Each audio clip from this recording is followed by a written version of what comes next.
नमस्कार, मी मेघनाज किचनमध्ये तुमचं स्वागत आहे।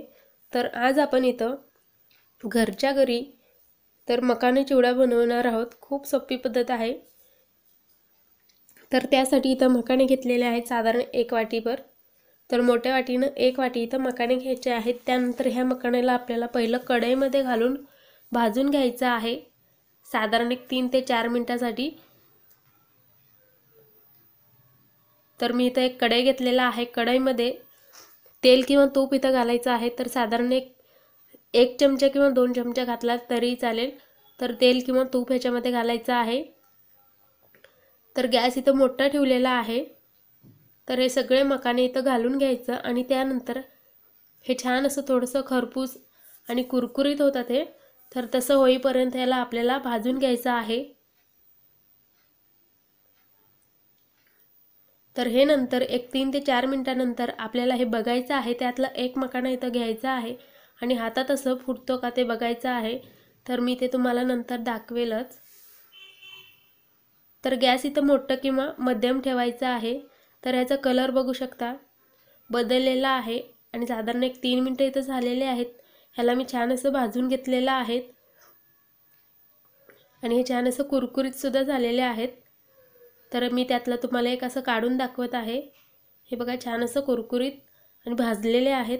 तर आता आपण ह्याला गॅस बंद करून त्याच वाटीमध्ये परत काढून ठेवूयात। तर मी ते इथं काढून घेतलेलं आहे। तर आता त्याच कढईमध्ये आपल्याला फोडणी द्यायचं आहे। त्यासाठी परत तेल किंवा तूप घालायचं आहे साधारण 1 चमचा। लाल तिखट घालायचं आहे, थोडंसं काळी मिरी पूड, जिरा पूड, धने पावडर हे सगळं याच्यामध्ये घालायचं आहे। तुम्ही याच्यामध्ये जिरा घातलात तरीही चालेल आणि त्यानंतर थोडंसं मी याच्यामध्ये चिली फ्लेक्स घातलेला आहे। थोडंसं ओरिगॅनो ह्याच्यामध्ये घालायचं आहे। तर मी इथं दोन्ही मीठ वापरलेलं आहे, उपवासाचं मीठ सुद्धा आणि जे आपण रोज वापरतो ते सुद्धा मीठ ह्याच्यामध्ये घालायचं आहे। तर दोन्ही मीठ घालून हे छान असं मिक्स करायचं आहे। तर मी हे मिक्स करून घेतलेलं आहे। तर गॅस इथं बारीकच ठेवायचा आहे। तर सगळं एवढं मिक्स करून झालेलं आहे सगळे मसाले। तर आता आपण हे भाजून घेतलेले मकाने याच्यामध्ये घालायचं आहे आणि एक छान असं एकत्र मिक्स करून घ्यायचं आहे। जर तुम्हाला याच्यामध्ये भाजलेले शेंगदाणे घालायचे असतील ते घालू शकता किंवा कच्चे शेंगदाणे भाजून घातलात तरी चालेल किंवा तेलामध्ये परतवून घेतलात तरी चालेल शेंगदाण्यांना। तर मी इथं शेंगदाणे घातलेलं नाहीये, जर तुम्हाला घालायचं असेल तर तुम्ही घालू शकता। तर मी आज हे फक्त मकानेच बनवलेलं आहे।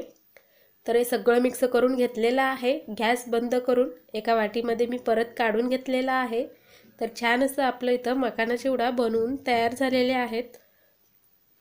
तर हवं कधी तेव्हा हे तुम्ही असं बनवून खाऊ शकता। लगेच 3 ते 4 मिनिटात हे होणारं मकाना चिवडा आहे।